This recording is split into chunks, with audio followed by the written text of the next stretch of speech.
80년대는 문학 분야 중에서 시의 시대라고 해요. 80년대 이전에는 노동이란 개념이 공식화되지 않은 거예요. 다 민중문화, 민중시라고 불렸지 노동문학이나 노동시라는 개념이 없었어요. 가령 박노의 노동의 새벽이라는 이 시집이 결정적인 역할을 한 거죠. 굳이 어떤 특정한 소수가 당신이 시인이야 라는 이런 도장을 찍어주지 않더라도 독자들에 의해서 시인이 만들어지는 세상을 열어준 것이 바로 노동문학이라는 거죠.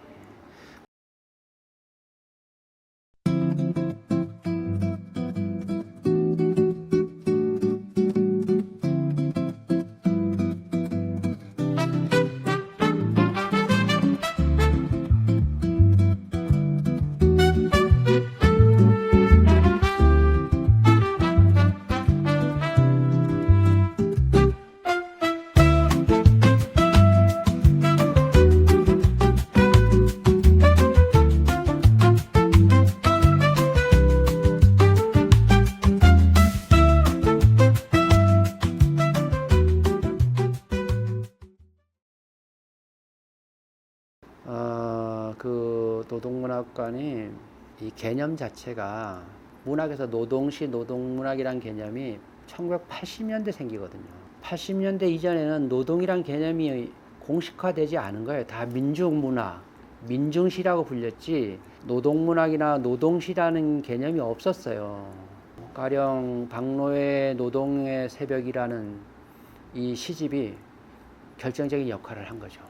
80년대 들어서면서 60년대 말부터 이런 도시화 산업화 정책이 80년대 오면서 도시 노동자 수가 전체 노동자 수의 반을 넘어선다거나 또 어떤 대단위에 있는 노동자들의 발언이 정치적인 힘을 발휘한다거나 이러한 시대에 노동자들이 사회, 정치, 경제적으로 중요한 집단의 위상을 설 때 노동의 새벽 이런 시집이 나옴으로 인해서 그 노동자들이 우리 얘기를 썼네 라고 해서 그 시집을 읽게 되고 그 시에 들어있는 내용을 어떤 집회 구호로 사용하게 되고 문구로 사용하게 되면서 이 시장성이 생긴 거죠. 그러다 보니까 이것이 학문적으로 문단적으로도 노동문학, 노동시라는 개념이 공식화된 거예요. 그러니까 이때는 제가 이제 이 말씀을 왜 드리냐면 이때는 이 노동문학이 주로 2차 정도의 산업, 1차, 2차, 1차는 조금 지나 2차 생산직에 있는 육체 노동자의 개념이단 말이죠. 근데 21세기 지금에 와서는 노동문학, 노동시의 개념이 시장에 있는 토대가 바뀐 거예요. 지금은 뭐 3차, 4차 시장이 더 커져 있는 거 아니에요, 지금.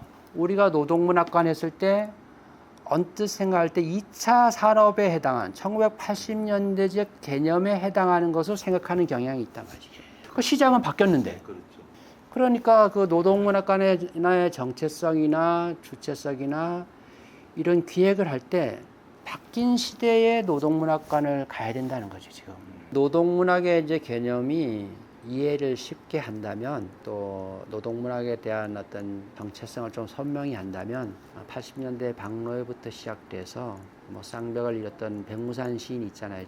그래서 박노해의 노동의 새벽과 그 백무산의 망국의 노동자는 정말로 대한민국 이 노동문학사의 한 토대로서 좀 중요한 시집이죠. 그 백무산의 그 동투는 미포만의 새벽을 짓고 이건 현대중공업 파업 사태를 정말 장편서사 아주 구체적이고 기록물로서도 가치가 있고 또 그 안에 그 서정성도 그 서사 못지않게 가지고 있어서 형상화한 그 정도가 대단하죠.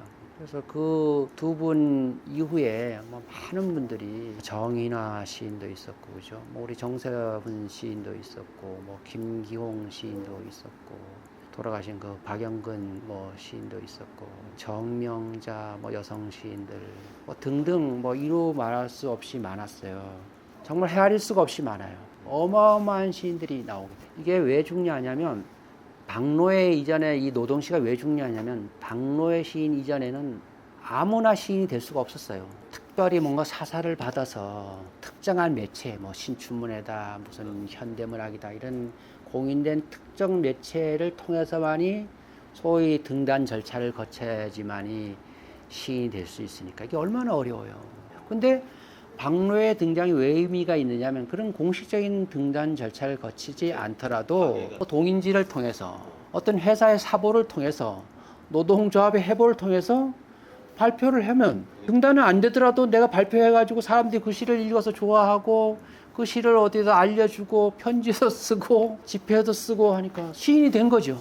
굳이 어떤 특정한 소수가 당신이 시인이야 라는 이런 도장을 찍어주지 않더라도 독자들에 의해서 시인이 만들어지는 세상을 열어준 것이 바로 노동문학이라는 거죠. 그러니까 실제 노동자들이 시인이 된다는 것은 그 이전 시대에는 거의 불가능한 거예요. 80년대 들어와서 정말로 이 고학력자가 아닌데도 불구하고 다 시인이 될 수 있었던 거, 노동자들이. 그리고 시대 독자들에게 더 사랑을 받게 되고 한국 시문학에 영향을 끼치고 선두적인 역할을 하고 얼마나 대단한 거예요.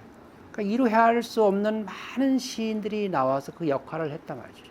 그런데 이제 80년대 말에 잘 알다시피 어떤 동구 사회주의의 몰락이 오면서 미국식 자본주의의 문화가 물밀듯이 급속히 들어오면서 소위 포스트 모던 그러면서 뭐 미술 음악도 다 마찬가지예요. 들어오면서 그 전까지 주도해 왔던 노동문학의 현상이 크게 이렇게 한쪽에서의 주도했던 것이 이렇게 쇠락까지는 아니더라도 내리막을 가는 그런 현상이 벌어졌어요. 그래서 잠시 노동문학은 뭐 끝났다 이런 뭐 평론 글도 있고 했어요. 그렇지만 한국 사회 거듭 얘기하지만 우리가 인간 사회에는 그 사용자와 사용을 당하는 노동자 계급이라는 게 있잖아요. 그러니까 그러한 거대한 변화가 있지만 그 본질은 변하지 않는 거예요. 노동문학의 유형이 계승돼서 발전해 가는 거예요. 그래서 정치적인 영역이라든가 뭐 환경적인 영역이라든가 어떤 성차별의 어떤 문제라든가 어떤 교육 현장의 문제라든가 어떤 뭐 분단 재해동포 문학 재해동포에 대한 문제 어떤 역사에 대한 문제 엄청난 다양한 면에서 노동자들이 가져야 했던 그런 세계관들이 또 다른 형식으로 나오게 된 거죠. 확장됐다고 봐야죠. 요즘에 뭐 활동을 많이 했던 뭐 송경동 같은 시인들이 얼마나 많은 역할을 했어요. 그 송경동의 시는 과거에 박노해나 백무산이나 정세훈 이러한 노동자의 그런 정통성을 가지고 있으면서도 훨씬 그 정치적인 면이 있는 것이고 또 어떤 이 생태 문제라든가 어떤 휴머니즘, 이 자본주의에 휩쓸려 가는 휴머니즘을 지키고자 하는 이런 주제의식이 분명하잖아요. 그러니까 80년대 노동문학과는 상당히 다양화된 노동문학이 생겨난 것이죠. 그래서 언뜻 생각하면 그런 목소리가 많이 약화됐으니까 사라졌다라고 볼 수 있지만 오히려 더 확대됨으로 인해서 훨씬 일상화된 것이고 개인화되어 있는 것이고 주제의식이 이렇게 확장된 영역이 있는 거죠.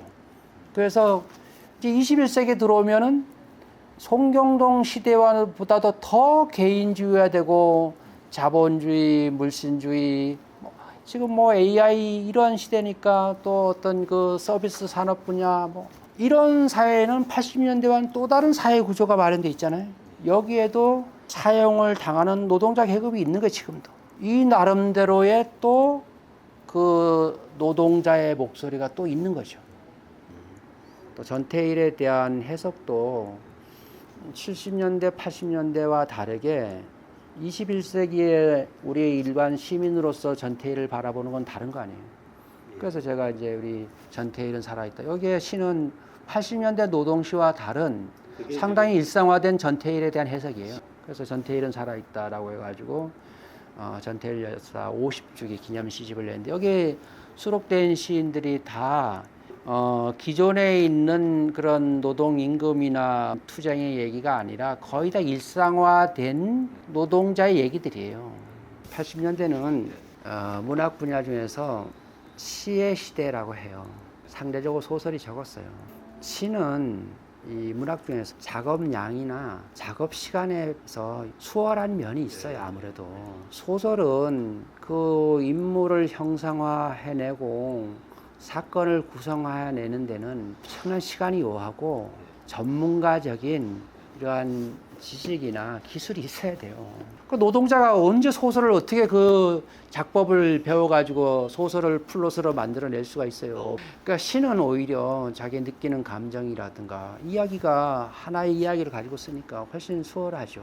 그러니까 이렇게 문학적인 지식이나 토대가 약한 층에서 또 기동력을 지금 요하는 시대니까 소설보다는 당연히 시가 주도적인 역할을 할 수밖에 없었던 거죠.